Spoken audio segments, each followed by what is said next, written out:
Namaste. I feel spontaneously to speak a little bit about a very important contemplation that's been going on here. And that is, it seems that there's a lot of people studying, practicing spirituality with the aim of becoming liberated beings.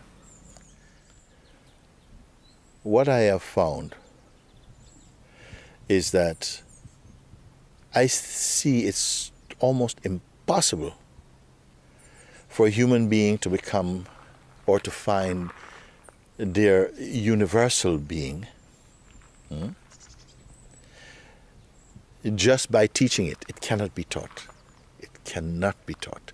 We can help people to be more aware of each other, but the reflex just comes back very often to the sense of the person and the person's needs.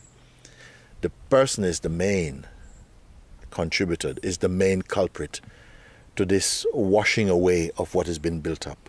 It goes back to this person.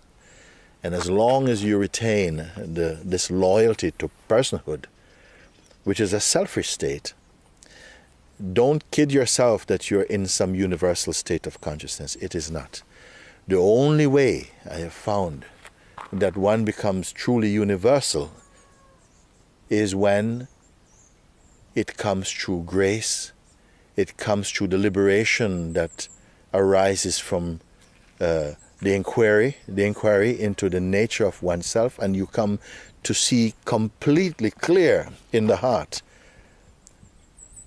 your true position as the formless consciousness to whom all these senses and mind report, or they play out in the presence of this uninvolved consciousness.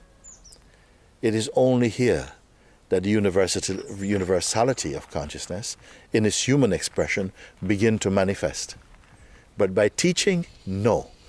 Many people, whether you are Buddhist or Muslim or whatever, Hindu, whatever, Christian, we see that many people are practicing, and it produces a certain kind of maybe spiritual conditioning, which is very beautiful in its own way. But that mystical universal beingness, that Christ light or Krishna consciousness or Shiva being, and that holiness, that sacredness does not come with practice. It does not come with practice. Most practices help you to become a better person, to flow better with each other and to be considerate and so on. It makes you into a better devotee, a better practicer, better seeker, a better human being. But in the awakened state only does one reflect and radiate this universality. It does not come with the most determined practice. One must have a meltdown in grace. You must be replaced, your personhood must be replaced by pure consciousness. And pure consciousness is not without feeling, it is not without emotion, but it is functioning in a completely different way. So I don't want to talk about it like there's something you can emulate in that way. You must die to yourself. You must surrender everything.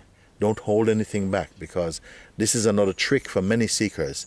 You think you have got to a certain stage and you start to feel comfortable with yourself.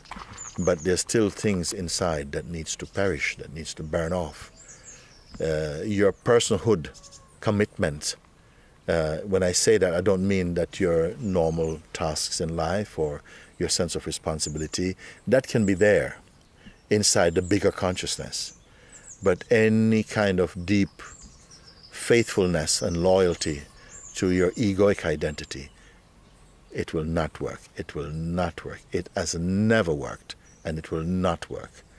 You must completely be replaced, meaning you are being replaced by you. You are being replaced by the God Self. You are being replaced by the Supreme. You may think that your person is valuable, but your person has no value. It is only a dream. It is only something very It is only an apparition. It's only apparent. But only as you come out of it, you'll see the deficiency of personhood. Reflect on this, please. Okay. Namaste.